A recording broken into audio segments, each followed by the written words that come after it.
Welcome to Sofia. I'm here in Bulgaria now on my protest tour for Austria to support the Schengen membership of Bulgaria.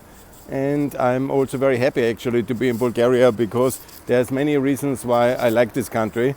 And there's flair, of course, here in the middle of the winter. It's now it's the 18th of January and I'm here and it's actually like a spring day. The atmosphere is very good. And it reminds me a bit, I show you a bit of the city today, and it reminds me very much on a mixture between Athens and Kiev. Yeah, I will show you the situation in the city center. Looks very similar to Kiev, and here the atmosphere when you arrive in the evening. And it's this warm winter, this kind of fresh breeze, yeah. It's very nice, yeah? I like it. And of course it has the flat tax. The currency is pegged to the euro. That is very good, and of course I call for the euro for Bulgaria. But of course what I see as well is still, the development is not as amazing as you could expect with 16 years in the European Union. And here my whole point again is very clearly that we have not been generous and smart enough in the last years. We have lost these Merkel years also with the great financial crisis of 2008, and then we have not helped the infrastructure enough. It's 16 years now in the European Union, but I see a lot of highways are missing, a lot of railways are missing, the energy infrastructure not as Europeanized, and now in the big shock, the driving not as Europeanized, it's all like a bit of this, and it's not the fault of the people here, it's the fault of the Western Europeans. That's one of the ministries here. Ministry of Environment and Water. Yes. We could have been much more generous, and we should have, yeah. And the whole infrastructure issue, you see, really, it's very disappointing. I hope you can hear me well, because I have this wind situation. It's very windy today. It's still winter, and so I hope it's not too disturbing. But I want to give you some impression how this main street is basically from the railway station here in Sofia, where I arrived. It's also the bus station. And of course, the condition here is better than in Skopje, but there is only the bus. It's also good. Bus driving is an efficient way to communicate if you're traveling alone and you have always to give back the rental car in another country and so on. Ooh, it's very windy here. So I'm coming now to the main center, the historic buildings. The wind is blowing me away. And I'm here in this really very beautiful center of Sofia.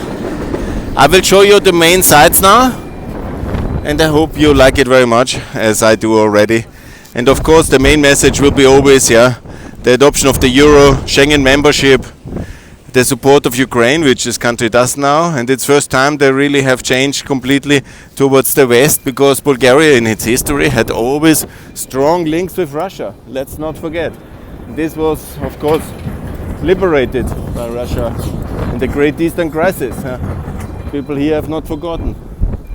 So that was of course a different Russia at a different time, but you see there is these links in religion, and also for Russia this is a very important country, always it was. And let's not forget both the big wars of the 19th century and the wars of the 20th century were very much connected with the Russian access to the Mediterranean, and here Bulgaria played a vital role in all directions. And it would be illusionary and ahistorical to misunderstand the enormous meaning which Bulgaria had in European history and still has.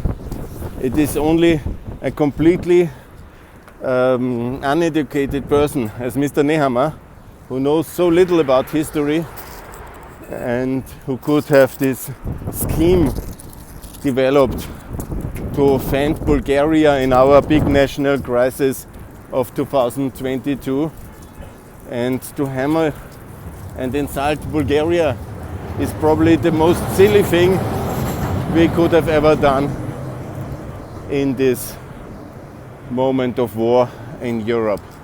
Here we come to these classical foundations. Bulgaria, obviously, you know, this is really ancient culture. This is Rome, this is Eastern Rome, this is Byzantine territory, and it is of course full of artifacts and of all the memories.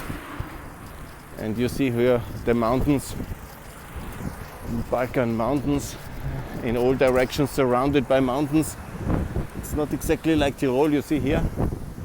Beautiful. Everything is very beautiful.